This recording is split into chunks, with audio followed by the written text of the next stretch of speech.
சந்தோஷம். நல்லா கெட்டியா பிடிச்சுக்க. பிடிச்சதா இருக்கு, பிடிச்சதா. பார்த்து வாங்கடி. கை கை கை கை. சரி சரி, கீழே வைங்க, அடி போட்டுறாதீங்க. இங்க இருந்து இவ்வளவு தூரம் தானே வந்தீங்க, அதுக்குள்ள இப்படி இறக்கி வைக்கிறீங்க. எக்கா கை வலிக்கிடுச்சுக்கா.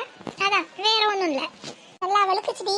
ஏமா இது பார்த்தா ஒரு அரைகட்டுற பிரியாணி அப்படியே இருக்கும் போலயே. ஆமாண்டி, பாதிக்கு பாதி பிரியாணி மிஞ்சிருச்சு. அதான் தூக்கி தெருவில் போற வரவங்களுக்குலாம் கொடுக்கலான்னு. இல்லாதப்பட்டவங்க பிரியாணி நல்லா சாப்பிட்டோம். அதுவும் வாஸ்தவம் தான். வீணா போறதுக்கு 4 பேர் கொடுத்தாவது நல்லது. எல்லாம் வயிறார சாப்பிடுவாங்க. கரெக்டா சொன்னேன். ஏமா நான் கேட்கறேன்னு தப்பா எடுத்துக்காத. இம்புட்டு முதல் போட்டு ஆக்கி பாதிக்கு பாதி வீணா போச்சு. இப்படி ரோட்ல போற வரவங்களுக்குலாம் அள்ளி கொடுக்குறோம். உனக்கு கொஞ்சம் கூட வருத்தமா இல்லையா? சாப்பிட்ற பொருளை யாரை சாப்பிட்டா என்ன, எல்லாம் வயிறார சாப்பிட்டா சரி. சரியா சொன்னடி. எல்லாரும் நல்லா சாப்பிட்டு வயிறார இருந்தாலே போதும். நாளைக்கு நாளைக்கு பிசினஸ் பிக்கப் எடுக்க போகுது. இன்னைக்கு முத நாள் தானே, அதுக்கு நம்ம தோன்றக்கூடாது. அது மட்டும் இல்லை, நான் இதில் என்னோட மூளையை பயன்படுத்தியிருக்கேன். இன்னைக்கு நம்ம இந்த பிரியாணியை போகிற வரவங்களுக்குலாம் ஃப்ரீயாக கொடுத்தோன்னு வையேன், அவங்களுக்கு நம்ம கடையோட டேஸ்ட் என்னன்னு தெரியும். இதனாலையும் நம்ம பிஸ்னஸ் பிக்கப் ஆக வாய்ப்பு இருக்கு பாரு. ஆமாம், சரியா சொன்ன. கரெக்டு தான். இதெல்லாம் ஒரு மார்க்கெட்டிங் டிக்ஸு. அது டிக்ஸ் இல்லடி, ட்ரிக்ஸு. ஆமாம் ஆமாம், அதுதான்.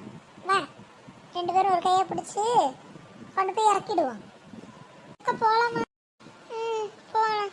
எக்கா என்ன திடீர்னு முகம் வாடிருச்சு? ஏன் உங்களுக்கு எல்லாருக்கும் கொடுக்கறதுல விருப்பம் இல்லையா? இல்லை சாதம் பாதி மீஞ்சு போச்சுன்னு வருத்தத்தில் இருக்கீங்களா? அதெல்லாம் வருத்தப்படாதீங்க. இன்னைக்கு முத நாள் தானே, போக போக எல்லாம் சரியாயிடும். இல்லடி, நான் அதுக்கெல்லாம் வருத்தப்படல. நம்ம எல்லாரும் சாப்பிட்டோம், வீட்டில் இருக்க எல்லாருக்கும் கொடுத்துட்டோம். ஏன் இப்போ ரோட்டில் போகிற வரவங்களுக்கு கூட கொடுக்க போகிறோம். ஆனால் இந்த வீட்டில் எங்கள் அத்தை ஒரு வாய் சாப்பிடலடி நான் செஞ்ச பிரியாணியை. பாவம், பசியும் பட்டினியுமா காலையிலேருந்து கிடக்காங்க. எனக்கு அதான் ஒரே வருத்தமாக இருக்கு. நம்மளா தராமல் இருக்கோம், நம்ம கொடுத்தோம். கிளவி திமிருக்குன்னு வாங்காமல் இருக்கு. அவங்க அப்படி தாண்டி இருப்பாங்க. அவங்க என்ன சின்ன பிள்ளையா, கொடுத்தோட கூப்பிட்டோட ஓடி வரத்துக்கு? பெரியவங்க நம்ம தான் வந்து அனுசரிக்கணும். என்ன பண்ணுறது, பசியோடு இருக்காங்க. எனக்கு மனசே தாங்கலை. கொண்டு போன பிரியாணியும் வேணான்னு சொல்லி திருப்பி அனுப்பி விட்டாங்க. இப்போ நான் என்ன பண்ணுவேன் சொல்லு? சரி சரி மல்லூஸ், நான் தான் சொன்னல கவலைப்படாதீங்கன்னு. நான் அந்த கிழவியை சாப்பிட வைக்கிறேன். முதல்ல ஒரு பிளேட்டில் பிரியாணியை போட்டு எங்கள் கையில் கொடுங்க. ஏண்டி நீ சாப்பிட போறியா? நீ இப்போ தானே சாப்பிட்டா என்ன, இன்னொரு பிளேட்டை கொடுங்க. இன்னும் 4 பிளேட் உள்ள தள்ளுற அளவுக்கு எனக்கு வயிற்றுல இடம் இருக்கு. சரி சரி இரு, போட்டு தாரேன். நல்லா லெக் பீஸாக எடுத்து போடுங்க. இன்னும் 2 தண்டை சேர்த்து போடுங்க. சரிடி சரிடி சரி சாப்பிடு. இது எனக்கு இல்லை, இப்போ பாருங்க. அப்புறம் யாருடி? அத்தைக்கா? அத்தையை வெறுப்பேற்றுறதுக்கு. Wait and see. ஏனாடி மறுபடியும் அவங்கள எதுவும் உங்களுக்காக? ஏக்கா உங்க அத்தை சாப்பிடணுமா வேணாமா? சாப்பிடணும்னா அப்போ நீங்க பேசாம இருங்க. அந்த கிழவியை தானே நான் சாப்பிட வைக்கேன். அடி இது என்ன பண்ணுவா? அதாங்க எனக்கு ஒன்றும் புரியல. ஆனால் சொன்ன மாதிரி செஞ்சு விடுவா, ஏதோ ஒன்று பண்ணுவா. நம்ம பொறுமையாக வேடிக்கை பார்ப்போம். எப்படியோ அத்தை சாப்பிட்டா சரி. ஐயோ பசி தாங்க முடியலையே. பிரியாணி கொண்டு போய் வந்தே இப்பயே வாயில் வாங்கி போட்டுருக்கலாம். கொஞ்சம் ரோசப்பட்டுட்டோம், இப்படி பட்டினி கிடக்க வேண்டியதாக இருக்கே. இம்மா முடியலையே, பசியில் காதெல்லாம் அடைக்கி. பா ஐயோ கிளவி இங்கே தான் இருக்கா? இதோ வந்துட்டேன். ஹலோ, இவன் இங்கே வந்தா? இவன் முன்னாடி நம்ம பசியில் இருக்க மாதிரி காட்டக்கூடாது. ஆமாம், பிரியாணி கடை உமா தான் பேசுகிறேன். ஆமாம் ஆமாம். எங்ககிட்ட நல்லா உதிரியான தரமான பிரியாணி கிடைக்கும். வாங்க வாங்க. நானும் இப்போ தான் சாப்பிட்டுட்டு இருக்கேன். டேஸ்ட்டு சும்மா வேற லெவலில் இருக்கு. ஆமாம், எங்கள் பிரியாணி நீங்கள் இதுக்கு முன்னாடி சாப்பிட்டது இல்லையே. டேஸ்ட்டு சும்மா டக்கராக இருக்கும். அதுவும் அந்த பிரியாணியில் இருக்க லெக் பீஸ் இருக்குது பார்த்தீங்களா, அதை மட்டும் அப்படி கடிச்சிங்கன்னு வைங்க, நல்லா ஜூஸியாக இருக்கும். அப்படி பாவி இப்படி கண்ணுக்கு முன்னாடி பிரியாணி வச்சுட்டு கதையாக அளக்குறாளே. பசியில் இருக்க முன்னாடி வந்து இப்படியா பண்ணுறது?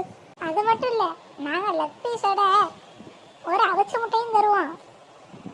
அதுவும் அல்டிமேட்டாக இருக்கும் பிரியாணியோட சேர்த்து சாப்பிட்றப்ப, தெரியுமா? இதில் முட்டை வேறையா? அதுவும் எங்க பிரியாணி சாதா பிரியாணி இல்ல, நல்லா சீரக சம்பா ரைஸ்ல செஞ்ச தரமான பிரியாணி. பேசாம உள்ள போயிடுவோமா? ஆ ஆ அப்படியா? ஆள் அனுப்புறீங்களா? இந்த சரி. அனுப்புங்க அனுப்புங்க. பார்சல் வந்து சேர்ந்துடும். சாப்பிட்டு பார்த்துட்டு சொல்லுவீங்க பிரியாணினா இதுதான்னு. கொஞ்சம் ஓவராக தான் போயிட்டோமோ, கொடுக்குறப்ப வாங்கி சாப்பிட்டுக்கலாம். ம் சரி சரி வைக்கிறேன். ஃபோனை பேசி முடிச்சிட்டா. எனக்கு தெரிஞ்சு இவ கையில் இருக்க பிரியாணியை நமக்காக தான் கொண்டு வந்திருப்பான்னு நினைக்கேன். கொடுத்தா ஒன்றும் பேசாமல் வாங்கி சாப்பிடணும். நம்மளா போய் கேட்டால் தான் கௌரவ குறைச்சலாக இருக்கும். அவளா கொடுக்குறப்ப வாங்கி தின்னுடுவோம். கொஞ்சம் பிகு பண்ணோம், இன்றைக்கி நமக்கு பட்னி தான். அத்தை நம்மள்ட்ட தான் தரப்போறா. ம் தா தாவா கொஞ்சம் தள்ளுங்க, நான் போகணும். தராங்க உங்களுக்கு. ஐயோ, அப்போ பிரியாணியை நமக்கு எடுத்துகிட்டு வரலையா? இது வரைக்கும் பொறுத்தது போதும். இனிமேல் சரசு பொறுக்க முடியாது. இவள்கெல்லாம் இல்லாத நேரம் பார்த்து வச்சிருக்க பிரியாணி எடுத்து சாப்பிட்டு விட சொல்லிட்டேன். இவள்கெல்லாம் இனிமேல் கொண்டு வந்து தரமாயி தெரியல. பட்னி கிடந்து உயிரை விட்டுறதுக்கு பேசாமல் நம்ம யாரும் இல்லாதப்ப போய் எடுத்து தின்னரலாம். எடுத்துட்டு வரேன். ஏக்கா, மிச்சம் மீதி இருக்கிற பிரியாணியை எடுத்துட்டு வாங்க. ரோட்ல போற வரவங்களுக்குலாம் கொடுப்போம். இதோ வந்துட்டேன்.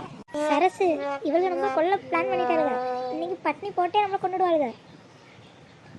பிரியாணி எடுத்துட்டு போகிறதுக்குள்ள முதல்ல நீ போய் சாப்பிட்டுடு.